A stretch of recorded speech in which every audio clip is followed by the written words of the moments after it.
स्वागत है आपका रेलवे की पाठशाला पे। और दोस्तों हमारी जो सीरीज चल रही थी उसको हम वापस से कंटिन्यू करते हैं। ये हमारा पार्ट नंबर 93 वीडियो है। हम कर रहे हैं रेलवे ग्रुप डी भर्ती 2018 में शिफ्ट वाइज जो भी साइंस के क्वेश्चन पूछे गए थे वो, और ये 15/11/2018 का थर्ड शिफ्ट का वीडियो है।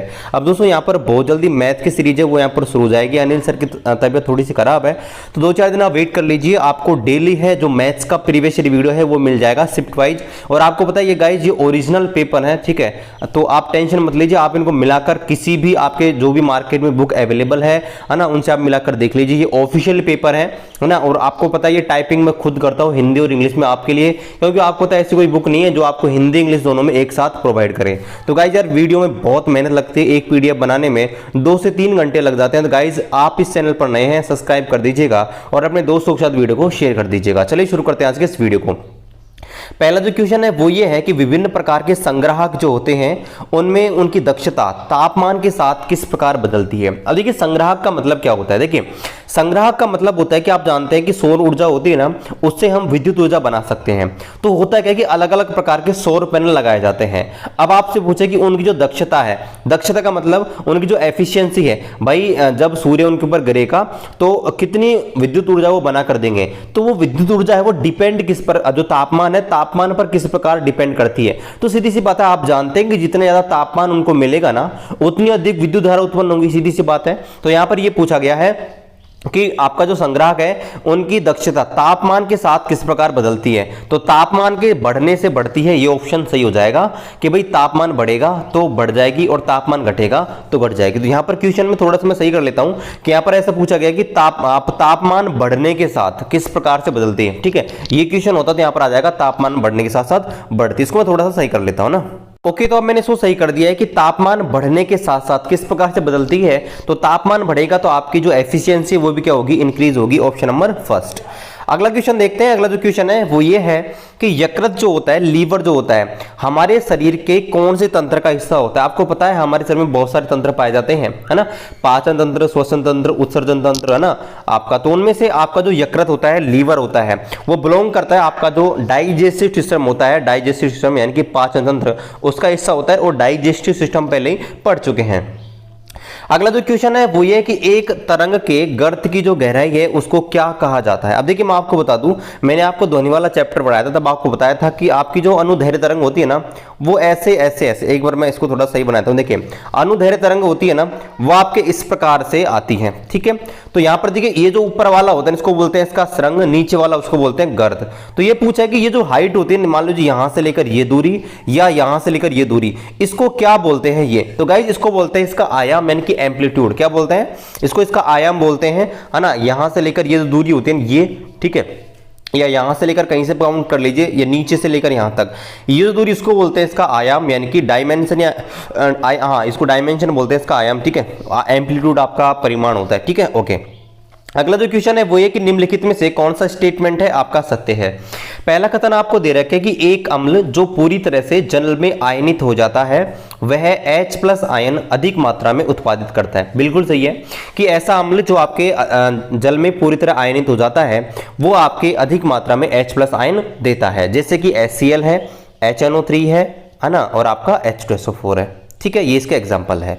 दूसरा आपको दे रखा है कि एक अम्ल जो आंशिक रूप से जल में आयनित हो जाता है वह H- आयन कम मात्रा में देता है। तो देखिए मैं आपको एक चीज बता दूं, आपका कोई भी अम्ल होता है ना गाइस वो कभी भी H- आयन नहीं देता, पहली बात तो ये।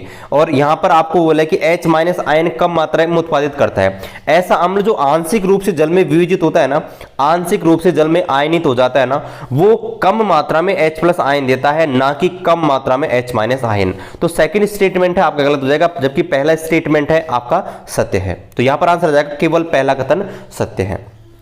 अगला क्वेश्चन है वो ये कि निम्नलिखित में से स्वच्छ ईंधन जो होता है, ठीक है, यानी कि क्लीन फ्यूल होता है, उसका मतलब क्या होता है, उसका गुण क्या होता है। तो देखिए नाम से ही पता लग रहा है कि क्लीन फ्यूल है, इसका मतलब क्या है कि भाई उससे जो प्रदूषण है वो आपके न के बराबर होगा, यानी कि प्रदूषण है वो आपके बहुत ही कम होता है। जैसे आप जो घर में LPG गैसेस लेते हो, ठीक है, इनसे प्रदूषण होता है वो न के बराबर होता है, बहुत कम होता है, ठीक है।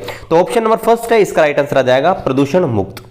अगला जो क्वेश्चन है वो ये कि निम्नलिखित में से किसका आईयूपीएसी नाम है वो यहाँ पर गलत लिखा गया है। अब देखिए आप जानते हैं जहां पर कार्बन है, कार्बन एक इसको बोलते हैं एथ, दो को बोलते हैं आप एक को बोलते हैं मेथ, दो को बोलते हैं आपका एथ, तीन को बोलते हैं प्रोप, चार को ब्यूट, पांच को पेंट। ठीक है, ये सही है। लेकिन आप जानते हैं यहां पर देखिए अगर मैं इस शुरू से बात करूं मेथेनॉल की, तो मेथेनॉल होता है CH3OH। ठीक है, अगर इससे हम एथेनॉल बनाना चाहते हैं तो CH2O ऐड कर देंगे, यानी कि CH2OH ये होता है एथेनॉल का।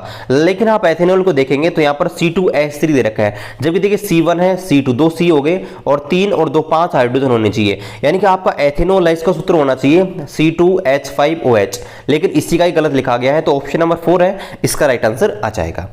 अगला जो क्वेश्चन है वो ये कि मोटरसाइकिल की दुर्घटना के दौरान जो हेलमेट है वो किसको कम करता है, जिससे आपका जो बॉडी है, आपके जो सिर होता है उसकी रक्षा होती है। तो देखिए होता है क्या कि मान लीजिए आप तेज स्पीड में आपकी बाइक चला रहे हो, तो उसी स्पीड में अगर आपका एक्सीडेंट हो जाता है, ठीक है, दुर्घटना होती है, तो हमारा जो सिर है उसके ऊपर है ना एक प्रकार से बहुत ज्यादा प्रेशर पड़ेगा, बहुत ज्यादा बल लगेगा। तो डायरेक्टली जो बल लगेगा ना उस बल को आपका हेलमेट झेलता है, यानी कि पहले वो हेलमेट उस बल को अपने ऊपर लेता है और फिर भी अगर ज्यादा ही बल लगता है तो फिर आपके सिर पर चोट लगती है। तो करता क्या है, एक प्रकार से जो बल लगता है ना आपके ऊपर, जो सिर पर जो बल लगता है, फोर्स लगता है, उसको आपके कम करता है हेलमेट। ठीक है, लेकिन आपको एक चीज ध्यान रखनी है, बल डायरेक्ट कभी भी नहीं लगता, बल जो होता है वो संवेग के रूप में लगता है। ठीक है, क्योंकि आपको पता है जो बल लगेगा ना, बल जो संवेग के रूप में लगता है, और संवेग होता है P बराबर mv। ठीक है, P बराबर mv, यानी कि मास जो होता है आपका, जो मास होता है और जो वेग होता है उसके गुणनफल को बोलते हैं संवेग। तो यहां पर क्या होता है, संवेग में परिवर्तन की दर होती है, तो संवेग में जो परिवर्तन की दर होती है उसको बोलते हैं आवेग। तो आपको एक चीज और ध्यान रखनी है कि आप जब भी कोई आप देखता होगा कोई क्रिकेट का गेम चल रहा है, तो क्रिकेट के गेम में होता क्या है कि जो खिलाड़ी होता है ना वो आपकी गेंद को पकड़ने के लिए अपने हाथों को पीछे की ओर लेता है, ताकि जो संवेग है वो कम से कम लगे, यानी कि संवेग में परिवर्तन जितना ज्यादा होगा ना, हाथों के ऊपर जो गेंद की जो लगती है चोट वो उतनी ही कम होती है। तो संवेग को कम करने के लिए, अब संवेग ऑप्शन में नहीं है, तो संवेग में जो परिवर्तन होता है ना उसको हम बोलते हैं आवेग। तो यहां पर ऑप्शन नंबर फर्स्ट आ जाएगा, ध्यान रखना, कार्यरत बल नहीं आएगा, ये ध्यान रखना है, बल नहीं आएगा डायरेक्टली, यहां पर जो आवेग है इसका राइट आंसर आ जाएगा। ठीक है, ये आपको ध्यान रखना है। अगला जो क्वेश्चन है वो ये कि निम्नलिखित में से कौन सा उदाहरण है प्रतिध्वनि का है। अब देखिए प्रतिध्वनि का मतलब क्या होता है, आप जानते हैं प्रतिध्वनि का मतलब होता है कि कोई आवाज है वो बार बार गूंज रही है, आवाज का गूंजना। आप किसी कमरे में जाते हो और बंद कमरा है, आप उसमें एक बार जोर से बोलते हो तो इसकी आवाज बार बार आती रहती है। या आपने फिल्मों में देखा होगा कि आप किसी पर्वत के पास जाकर जोर से बोलते हो तो आपकी आवाज बार बार रिफ्लेक्ट होकर आती रहती है ना, उसको बोलते हैं प्रतिध्वनि, यानी कि इको। आप डीजे की आवाज भी आप देखते हो कई बार दीवार से टकरा कर ऐसे बार बार आती रहती है, वो प्रतिध्वनि कहलाती है। ठीक है, तो देखिए आपको बताया कि कौन सा एग्जांपल है इसकी मदद से प्रतिध्वनि उत्पन्न होती है। तो देखिए शहनाई से नहीं होती है, विद्युत परिपथ में तो कोई होती नहीं है, सीटी बजाते हो उससे भी नहीं होती है। तो आपका एक ट्यूनिंग कॉर्क होता है। ट्यूनिंग कॉर्क क्या होता है, आप चिमटा जानते हो, चिमटा नॉर्मली घरों में आप काम लेते हो, तो ये आपका जो ट्यूनिंग कॉर्क है कुछ इस प्रकार से होता है, ये ट्यूनिंग कॉर्क इस प्रकार से होता है ना, ट्यूनिंग कॉर्क। और ये क्या करता है, ये आपका एक प्रतिध्वनि उत्पन्न करता है, मतलब इसके आप चोट डालोगे एक बार तो ये बार बार ध्वनि उत्पन्न करता रहेगा, करता रहेगा, करता रहेगा। तो ऑप्शन नंबर सेकंड है इसका राइट आंसर आ जाएगा, ट्यूनिंग कॉर्क, ट्यूनिंग फॉर्क। ठीक है, अगला जो क्वेश्चन है वो एक निम्नलिखित में से कौन सा एक क्षार है, कौन सा बेस है। तो देखिए आप जानते हैं क्षार जो होता है ना, क्षार आप जानते हैं, वैसे तो सारे क्षार है ना, लेकिन आपको एक चीज ध्यान रखनी है, यहाँ पर क्वेश्चन, अच्छा क्वेश्चन ऐसे था कि कौन सा प्रबल क्षार है। ठीक है, सारे के सारे क्षार ही होने को तो, लेकिन आपसे यही पूछा कि कौन सा एक क्षार है। ओके ओके, तो ये क्वेश्चन ऐसे हो सकता है कि हमारे क्वेश्चन में एरर हो सकता है कि कौन सा एक प्रबल क्षार है, ऐसे पूछा जा सकता है, लेकिन है तो आपके सारे के सारे क्षार, लेकिन इनमें से सबसे अधिक प्रबल क्षार है वो आपका हो जाएगा NaOH। वैसे सारे के सारे आपके क्षार है, ठीक है ना, लेकिन NaOH है सबसे प्रबल क्षार है। तो क्वेश्चन ऐसे हो सकता है कि सबसे प्रबल क्षार कौन सा है, तो फिर यहां पर NaOH है, इसका राइट आंसर आ जाएगा। ठीक है, अगला जो क्वेश्चन है वो ये कि चंद्रमा पर की सतह पर एक वस्तु है, उसका भार है आपका 60 न्यूटन, तो पृथ्वी की सतह पर इसका भार क्या होगा। अब देखिए हम जानते हैं कि पृथ्वी की सतह पर और आपका जो चंद्रमा की सतह पर है उन पर जो मेन फैक्टर होता है वो आपका ग्रेविटेशनल एक्सेलरेशन होता है। अब देखिए मैं आपको बता दूं, मान लीजिए ये आपका चंद्रमा है, ये आपका मून है और ये हमारी पृथ्वी है, अर्थ है। तो यहाँ पर जो आपका जी होता है ना, जी का मान जो भी होता है वो चंद्रमा पर जी का 1/6 होता है ना। तो जो भार होता है, भार आप जानते हैं भार होता है W बराबर mg। क्या होता है? W बराबर mg। अब देखिए इससे होता है क्या कि भाई जी पर ये पूरी तरह डिपेंड करेगा। तो यहाँ पर हम जानते हैं कि पृथ्वी पर जो द्रव्यमान आपका जो जी होता है ना, वो पृथ्वी का जो द्रव्यमान होता है वो आपका जो ग्रेविटेशनल एक्सेलरेशन होता है, गुरुत्वीय त्वरण होता है, वो चंद्रमा पर 1/6 होता है। लेकिन पृथ्वी पर अगर हम आएंगे तो 6 गुना हो जाएगा, यानी कि 60 न्यूटन है। इसको आप गुना कर देंगे 6 से तो आ जाएगा 360 न्यूटन। ध्यान रखना है गाइस, कंफ्यूज बिल्कुल भी नहीं होना है। अगर ये पृथ्वी पर दे रखा होता ना 60 और चंद्रमा पर पूछा होता तो हम यहाँ पर 6 का भाग लगा देते, 10 न्यूटन आ जाता। लेकिन हमको चंद्रमा का दे रखा है, ध्यान रखना चंद्रमा का दे रखा है और पृथ्वी पर पूछा है, तो फिर हम गुणा करेंगे 6 से। ठीक है, तो आंसर आ जाएगा यहाँ पर 360 न्यूटन। कंफ्यूज बिल्कुल भी नहीं होना है। अगला जो क्वेश्चन है वो ये है कि आमतौर पर मेंडेलियन कारक किसे कहते हैं। तो देखिए मेंडल ने अपने प्रयोग किए थे और मेंडल ने आनुवंशिकता के नियम दिए थे, 3 नियम दिए थे जिन्हें मेंडल के आनुवंशिकता के नियम कहते हैं, जेनेटिक्स के नियम बोलते हैं। और आपका ग्रेगर जॉन मेंडल है, इनको यहाँ पर आनुवंशिकता का जनक कहा जाता है, फादर ऑफ जेनेटिक्स कहा जाता है। तो मेंडेलियन कारक किसे कहा जाता है? जो मेंडल ने अपने शब्द काम में लिए थे उनमें से आपका जीन शब्द उन्होंने काम लिया था। जीन उन्होंने बोला था कि जीन एक ऐसा कारक होता है जो एक पीढ़ी से दूसरी पीढ़ी में आपके जो लक्षण होते हैं, कैरेक्टरिस्टिक्स होते हैं, उनको एक पीढ़ी से दूसरी पीढ़ी में लेकर जाता है। तो इन्हें बोलते हैं जीन और इन्हें बोला जाता है मेंडेलियन कारक।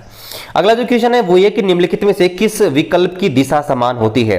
अब देखिए दिशा जो होती है ना आपका यहाँ पर देखिए बल और आपका त्वरण है, इनकी समान होती है। समान क्यों होती है? देखिए त्वरण क्या होता है? त्वरण का मतलब होता है वेग में परिवर्तन होना। मान लीजिए आपकी कोई कार चल रही है, कोई बस चल रही है, मोटरसाइकिल चल रही है, आपने उस पर बल लगाया मतलब ब्रेक लगाई, तो उसका जो वेग है वो कम हो गया। ठीक है, मान लीजिए पहले 50 में चल रही थी, आपने ब्रेक मारा वो 30 पे आ गई, तो वेग में परिवर्तन हो गया। तो वेग में जो परिवर्तन होता है ना उसे कोई बोलते हैं त्वरण। अब वेग में परिवर्तन कब होता है? जब हम ब्रेक लगाएंगे मतलब बल लगाएंगे। तो बल और आपका जो त्वरण है ना, दोनों की दिशा आपके समान होती है, ये आपको ध्यान रखना है, क्योंकि जितना बल लगाएंगे उतना ही त्वरण में चेंज होता है। तो बल और त्वरण है, इनकी आपकी जो डायरेक्शन होती है वो आपके सेम होती है। अगला जो क्वेश्चन है वो ये कि आपका कोई लुढ़कता हुआ पत्थर है, एक पत्थर है वो आपका लुढ़क रहा है, तो जब इसकी आपकी जो गतिज ऊर्जा है, पूरी गतिज ऊर्जा किस में कन्वर्ट हो जाती है? आपका जो ये पत्थर है वो लुढ़क रहा है और लुढ़कता लुढ़कता रुक गया, तो उसकी जो गतिज ऊर्जा थी वो कहाँ चली गई? तो देखिए गतिज ऊर्जा है ना, आप ये बोल सकते हैं कि पहला तो गतिज ऊर्जा उसकी खत्म हो गई कि भाई गतिज ऊर्जा है उसकी 0 हो गई, या आप ये बोल सकते हैं कि उसकी जो गतिज ऊर्जा थी वो घर्षण ऊर्जा के रूप में कन्वर्ट हो गई। क्योंकि आपको पता है जब कोई वस्तु गति कर रही होती है ना तो उस पर फ्रिक्शन बल लगता है, मतलब घर्षण बल लगता है, और घर्षण बल क्या करता है? उस वस्तु की गति को रोकता है। तो आप ये बोल सकते हो कि कोई पत्थर है, कोई वस्तु गतिमान है, तो उस पर जो बल लगता है उसको आपका जो घर्षण बल है वो उसकी इस गतिज ऊर्जा है उसको क्या करता है? 0 कर देता है। तो ऑप्शन में कहीं भी आपका दिया हुआ नहीं है, तो इस ऑप्शन को रेलवे ने नेग्लेक्ट किया था क्वेश्चन को। तो यहाँ पर अगर ऑप्शन में होता आपका घर्षण ऊर्जा तो इसका राइट आंसर घर्षण ऊर्जा हो जाता, लेकिन ऑप्शन में है ही नहीं। ठीक है, तो इस क्वेश्चन को नेग्लेक्ट कर दिया था। अगला जो क्वेश्चन है वो ये कि निम्नलिखित में से किस समूह में अंतिम कोष में एक ही इलेक्ट्रॉन पाया जाता है। तो देखिए एक इलेक्ट्रॉन आपके पाया जाता है वर्ग संख्या 1 के तत्वों में। आप जानते हैं वर्ग संख्या 1 के तत्व हैं उनके अंतिम कोष में एक ही इलेक्ट्रॉन पाया जाता है। और मैंने आपको याद करने की ट्रिक आपको करा रखी है, आधुनिक आवर्त सारणी से संबंधित आपको जो भी प्रॉब्लम होती है याद करने में, सारी याद करने की ट्रिक बता रखी है। इसके अलावा आधुनिक आवर्त सारणी की थ्योरी का एक वीडियो डाल रखा है, उसके अलावा 2 वीडियो मैंने टॉप 100 क्वेश्चन आधुनिक आवर्त सारणी से बन सकते हैं वो आपने मैंने करा रखे हैं। तो अगर आप वीडियो को देखना चाहते हैं तो आप इस वीडियो के बाद में इधर आई बटन में लिंक दे दूंगा, इधर आज जाके आप देख सकते हो, या प्लेलिस्ट सेक्शन में केमिस्ट्री में आप जाके देखेंगे तो वहां पे आपको मिल जाएंगे। तो देखिए यहाँ पर वर्ग संख्या 1 होते हैं, ग्रुप 1 के तत्व होते हैं, उनको याद करने का तरीका होता है कि आपके हेलिना की रब से फरियाद। ठीक है, ये ट्रिक होती है हेलिना की रब से फरियाद, यानी कि hydrogen, lithium, sodium, potassium, rubidium, caesium और फ्रांसियम। तो यहाँ पर आप देख लीजिए कौन सा ऑप्शन सही है। तो ऑप्शन नंबर 3 है, इसका राइट आंसर आ जाएगा कि आपका ऑप्शन नंबर 3 में सारे के सारे एलिमेंट हैं, वर्ग संख्या 1 के हैं और इनके अंतिम कोष में एक ही इलेक्ट्रॉन पाया जाता है। अगला जो क्वेश्चन है वो भी आपकी पीरियोडिक टेबल से रिलेटेड है। पूछा है कि निम्नलिखित में से किस अक्रिय गैस का इलेक्ट्रॉनिक विन्यास है वो क्लोराइड आयन Cl- के समान होता है। अब देखिए दोस्तों आपको एक चीज बता दूं, जो आपका क्लोराइड होता है ना, क्लोरीन आप जानते हैं, क्लोरीन आपका 17 नंबर पे आता है। ठीक है।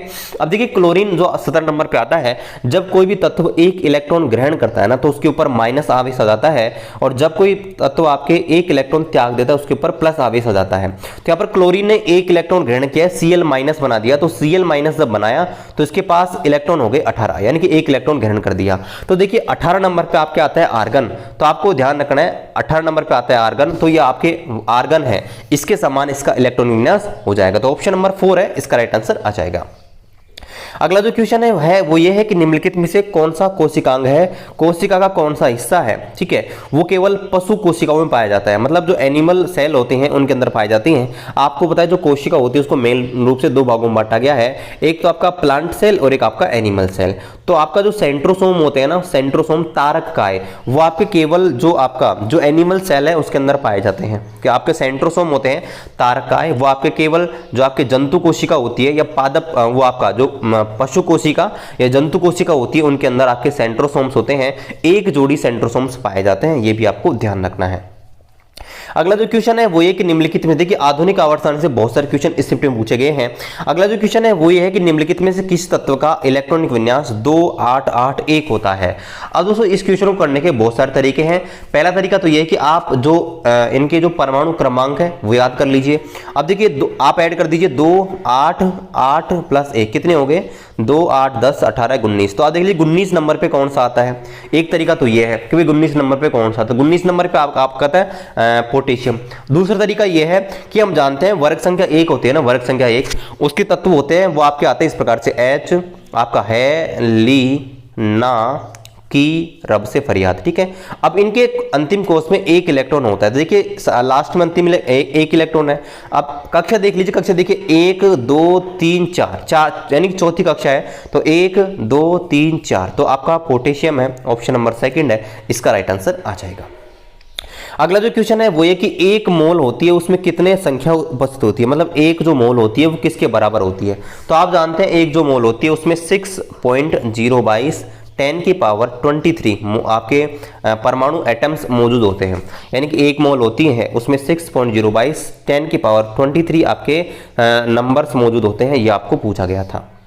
अगला जो क्वेश्चन है वो ये कि बायोसिस्टेमेटिक्स जो होता है इसका मतलब क्या होता है, मतलब इसका उद्देश्य क्या है, बायोसिस्टेमेटिक्स। अब देखिए इसका मतलब क्या होता है, आपके जो ऑप्शन नंबर 4 है ना इसका राइट आंसर आ जाएगा कि भाई आपके जो जीव हैं, जो आपके पृथ्वी पर जीव हैं या आपके जो भी आपका पूरे ब्रह्मांड में जो जीव हैं उनको उनके विकासवादी इतिहास, मतलब उनका विकास कैसे हुआ, इतिहास का मतलब आप जानते हैं कि उनका हिस्ट्री, मतलब उनका विकास कैसे कैसे हुआ है उसका अध्ययन करना, और उनकी फाइलोजेनी है ना, वो बने कैसे हैं, उनका इतिहास को जानकारी प्राप्त करके उनका वर्गीकरण करना, ये होता है आपका बायोसिस्टमेटिक। तो ये पूछा कि बायोसिस्टमेटिक उसका उद्देश्य क्या है, तो आपके जीव हैं उनका विकास कैसे हुआ है, उनकी आपकी फाइलोजेनी क्या है, उनके आधार पर उनका वर्गीकरण करना, ये आपका कहलाता है बायोसिस्टमेटिक, ऑप्शन नंबर 4।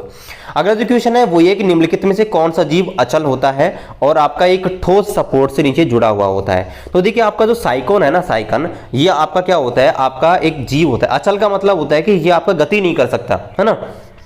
तो ये होते क्या है आपके, ये आपके पोरीफेरा ग्रुप के मेंबर्स होते हैं, और ये आपके इनमें एक प्रकार से जड़ पाई जाती है नीचे की ओर, ये आपके सतह से जुड़े हुए होते हैं, ठीक है। और ये क्या करते हैं, देखिए एक ठोस सपोर्ट से नीचे की ओर जुड़े होते हैं और ये गति नहीं कर पाते हैं। तो यही पूछा है निम्न में से कौन सा जीव होता है, अचल होता है मतलब गति नहीं कर सकता और एक ठोस सपोर्ट से मतलब एक आधार से जुड़ा हुआ होता है, तो साइकोन है इसका राइट आंसर आ जाएगा। अगला जो क्वेश्चन है वो है कि चंद्रमा पर एक वस्तु है उसका द्रव्यमान 40 किलो है, तो पृथ्वी पर उसका भार क्या होगा। तो पहले तो मैं आपको दोस्तों एक चीज क्लियर कर दूं, किसी वस्तु का द्रव्यमान है पृथ्वी, क्या आप ब्रह्मांड के किसी भी हिस्से में चले जाओ उसका जो द्रव्यमान होता है ना वो आपका सेम रहता है। आपका भार बदलता है लेकिन द्रव्यमान कभी भी नहीं बदलता है। द्रव्यमान जो होता है पृथ्वी के सभी हिस्सों पर समान होता है, ठीक है। तो आपको ध्यान रखना, देखिए अगर पृथ्वी पर वो आपका चंद्रमा पर द्रव्यमान 40 किलो है ना, तो पृथ्वी पर भी आपका जो मास है वो आपका 40 किलो ही होगा। लेकिन आपसे m का मान नहीं पूछा, आपसे पूछा कि पृथ्वी पर उसका भार क्या होगा। तो हम जानते हैं भार होता है ना वो होता है W बराबर mg, ठीक है। अब g का मान आप मान लीजिए g बराबर 10 ले लेना है, 10 मीटर प्रति सेकेंड स्क्वायर। तो यहाँ पर देखिए W बराबर mg, तो m आपको दे रखा है 40, g का मान है 10, तो आंसर आ जाएगा 400 न्यूटन। आंसर क्या आ जाएगा 400 न्यूटन इसका राइट आंसर आ जाएगा। आपके चंद्रमा वो आपका पृथ्वी पर इसका भार आ जाएगा 400 न्यूटन।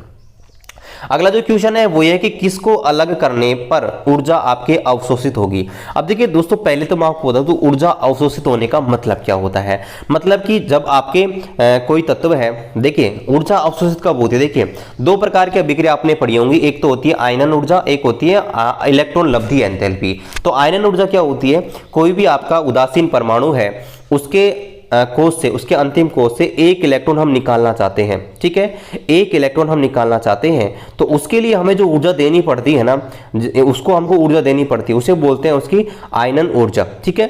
तो ऊर्जा देनी पड़ती है, मतलब तत्व क्या करता है, उस ऊर्जा को अवशोषित करता है, ठीक है। लेकिन यहाँ पर जो आपकी चारों अभिक्रिया है ना, उनमें ऊर्जा अवशोषित नहीं होती है, ऊर्जा क्या होती है, उत्सर्जित होती है। तो रेलवे ने इस क्वेश्चन को नेग्लेक्ट किया था, ठीक है। बाकी मैं आपको बता दूं ऊर्जा अवशोषित कब होती है, जब हम किसी तत्व को ऊर्जा है वो देते हैं और वो उस ऊर्जा को ग्रहण करता है, मतलब उस ऊर्जा को ग्रहण करता है यानी कि अवशोषण करता है, तो आपकी ऊर्जा अवशोषित होती है। तो ऑप्शन नंबर आपका कोई सब नहीं होगा, इस क्वेश्चन को रेलवे ने नेग्लेक्ट किया था। आप आंसर के माध्यम से इस क्वेश्चन को देख सकते हैं। अगला जो क्वेश्चन है वो है कि कार्य करने में सक्षम वस्तुओं में क्या पाया जाता है। मतलब आपकी कोई वस्तु है जिसमें कार्य करने की क्षमता है, ठीक है, तो उसमें क्या चीज पाई जाएगी तभी वो कार्य कर सकती है। तो देखिए गाइस, जो कार्य करने की क्षमता होती है ना, एफिशिएंसी ऑफ डूइंग वर्क, उसे बोलते हैं ऊर्जा यानी कि एनर्जी। तो किसी वस्तु में अगर एनर्जी नहीं है तो कभी भी कार्य नहीं कर सकती। तो आपकी जो ऊर्जा है इसका राइट आंसर आ जाएगा। भाई ऊर्जा पाई जाती है तभी कोई वस्तु है वो आपके कार्य कर सकती है। तो ऑप्शन नंबर फर्स्ट है, इसका राइट आंसर आ जाएगा। अगला जो क्वेश्चन है वो एक है कि निम्नलिखित में से कौन सा आपका कथन है वो आपके परमाणु द्रव्यमान के बारे में सत्य है। तो देखिए पहले तो मैं आपको परमाणु द्रव्यमान है उसकी परिभाषा बता दूं। देखिए परमाणु द्रव्यमान है, एटॉमिक मास है, वो कैसे निकाला जाता है कि भाई किसी भी परमाणु का द्रव्यमान, ठीक है, जो भी दिया हुआ है, बटे कार्बन 12 है ना, कार्बन 12 का 12वां हिस्सा यानी कि कार्बन है उसके 12वें हिस्से का द्रव्यमान। इस प्रकार से आपका जो द्रव्यमान, आपका जो परमाणु द्रव्यमान है वो निकाला जाता है। मतलब आपका जो भी परमाणु है उसका द्रव्यमान, उसका मास बटे कार्बन के 1/12 भाग का द्रव्यमान, उससे आपका जो द्रव्यमान संख्या है वो आपका जो परमाणु द्रव्यमान है वो यहाँ पर निकाला जाता है। तो ऑप्शन नंबर सेकंड है इसका सत्य हो जाएगा। आपका परमाणु द्रव्यमान के बारे में ऑप्शन नंबर सेकंड है वो आपका स्टेटमेंट है वो आपका सत्य हो जाएगा। तो गाइज ये था हमारा आज का वीडियो, आशा करते हैं अब बहुत ही पसंद आया। और गाइज बहुत मेहनत लगती है इस वीडियो को बनाने में। तो गाइज आप अभी अब हमारी यूट्यूब चैनल पर नए हैं, सब्सक्राइब कर दीजिएगा और रेलवे भर्ती के बारे में सारी अपडेट आपको हमारी चैनल पर मिल जाएंगे। तो वीडियो कर दीजिए लाइक, अपने दोस्तों के साथ शेयर कर दीजिए। और अगर आपको कोई भी सजेशन है, कोई सुझाव है, कोई डाउट है तो कॉमेंट कर दीजिए, मैं रिप्लाई करने की पूरी कोशिश करूंगा। चलिए मिलते हैं आपसे अगली वीडियो में, तब तक जय हिंद जय भारत।